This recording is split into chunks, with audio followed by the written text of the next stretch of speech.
Assalamualaikum warahmatullahi wabarakatuh. Perkenalkan, nama saya Lilis Sesela, nomor NIM 22108020046. Di sini saya akan mewawancarai terkait karyawan BSI yang bernama Pak Yanto. Gimana? Apa yang bisa saya bantu dan bisa saya jawab? Nah, yang bisa nanti dipotong aja. Nah, jadi di sini kita membahas tentang MSDM di perusahaan perbankan syariah, terutama di BSI. Dan menurut Bapak sendiri, marketing di perusahaan MSDM perbankan syariah di BSI, terutama di KCP Godean 1 ini, apakah sudah sesuai dengan syariat Islam dan apakah sudah sesuai dengan marketingnya tersebut? Maka dijawab. Menurut saya sudah, karena kita bekerja itu udah ada SOP-nya. Jadi di Bank Syariah Indonesia BSI Godean 1 itu ada kita diatur, mungkin BSI seluruh Indonesia sama ya aturannya. Kita ada Dewan Syariahnya, jadi yang mengatur istilahnya rambu-rambu apa yang boleh dilakukan dan apa yang tidak boleh dilakukan di Bank Syariah.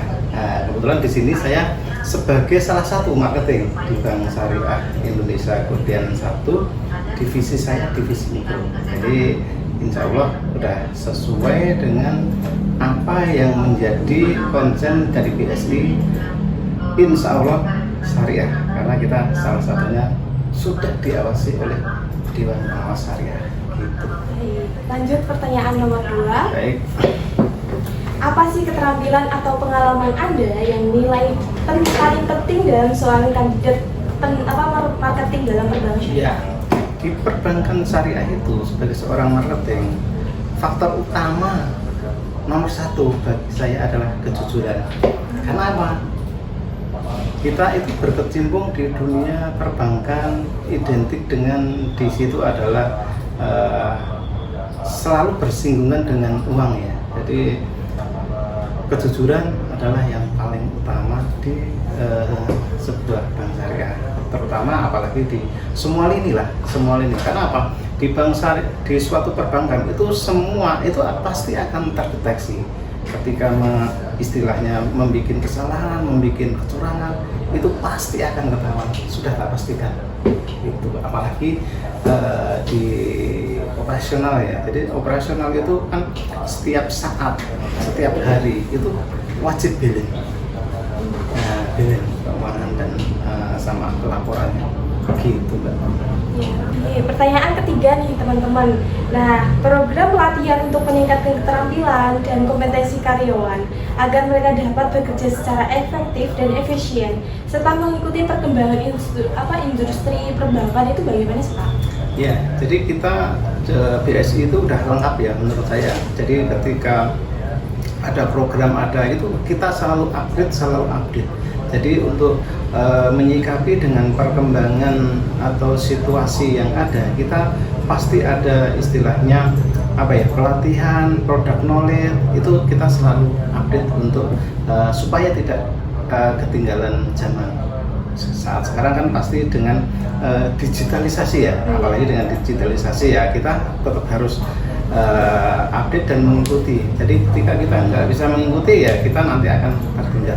Kalau edukasi itu udah pernah dilakuin, Pak?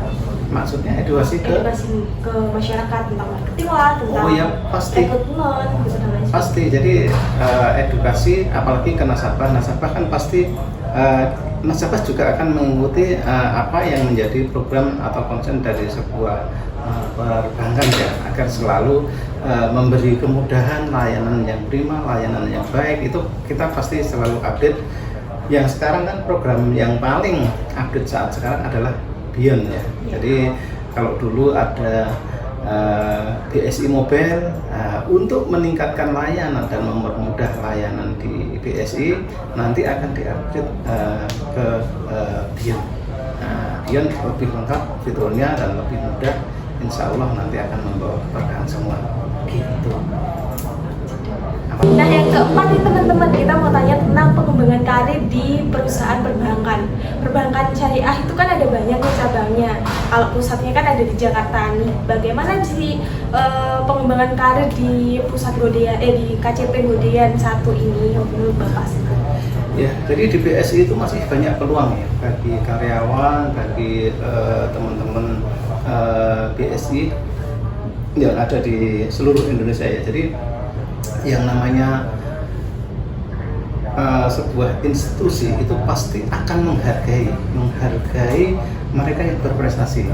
Maka di BSI itu memberi peluang kepada teman-teman yang selalu berprestasi untuk promo ke jenjang yang lebih tinggi, ke jabatan yang lebih baik lagi, sesuai dengan keinginan. Sebetulnya kalau di kita itu sebetulnya tergantung ke masing-masing karyawan ya. Saya ingin jadi apa, itu bisa selama nanti mengikuti istilahnya prosedur, mengikuti arahan yang disampaikan atau yang diharapkan oleh BSI. BSI masih terbuka lebar untuk jenjang karir ke karyawannya seperti itu, karena BSI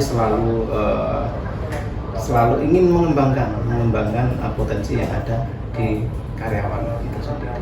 Gitu. Oke, terima kasih Bapak. Sama-sama. Pertanyaan berikutnya, nah ini tentang kesejahteraan dari kompensasi.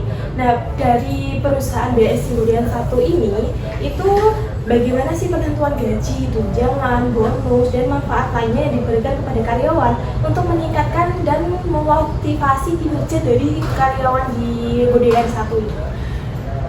Baik, untuk gaji fasilitas yang diberikan BSI ke karyawan itu alhamdulillah bagi saya udah lebih dari cukup ya. Jadi dari kita dikasih fasilitas untuk yang memang fasilitas itu dikasih ke karyawan atau organik maupun non organik. Kalau yang non organik mungkin sesuai peraturan.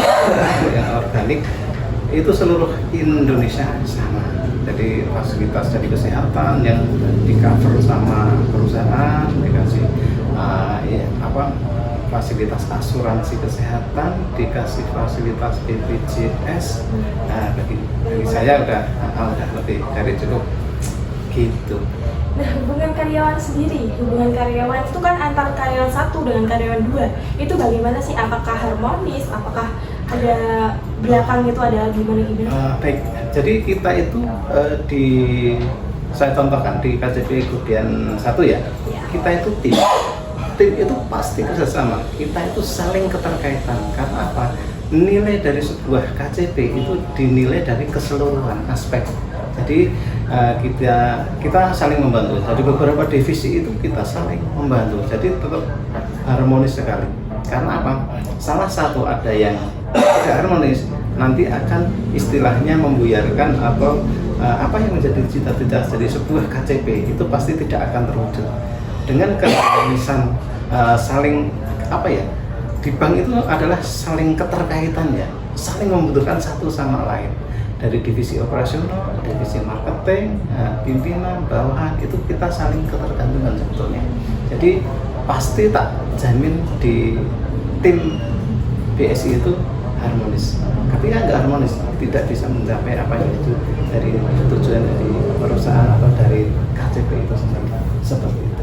Nah, baik teman-teman, berikut ini kan tadi sudah dijelaskan sama Pak Yanto nih tentang bagaimana sih apa yang ada di Kemudian 1 ini. Nah, jadi teman-teman, kita dapat motivasi dari Pak Yanto nih, dari perbankan yang sudah lama di perbankan. Selama berapa tahun, Pak? Saya 16 tahun. Mari kita simak motivasi yang ada diberikan Pak Yanto. Jadi bagi adik-adik, ketika intinya punya tujuan dulu ya. Jadi setiap anak-anak, setiap peserta didik itu saya harapkan punya cita-cita atau punya tujuan. Jadi seperti apa? Nah, insya Allah ketika kita nanti belajar bersungguh-sungguh, berusaha bersungguh-sungguh, insya Allah nanti pasti akan tercapai. Usaha, doa, insya Allah nanti akan tercapai apa yang menjadi cita-cita kalian. Karena saya sendiri dulu juga sempat pesimis. Saya ganteng tidak, pinter tidak, tapi saya berusaha, berdoa. Akhirnya saya juga alhamdulillah bisa menjadi bagian dari BSI sampai saat ini. Seperti itu. Ya, Masya Allah banget ya teman-teman ya. Terima kasih sudah mendengarkan dan sudah menyimak dari wawancara di sore hari ini. Terima kasih Pak Yonto atas waktu dan kesempatan. Sama-sama. Ya. Sukses selalu Ya, buat amin. Ya. dengan Mbak Sela. Ya. Ya. Assalamualaikum warahmatullahi wabarakatuh. Waalaikumsalam warahmatullahi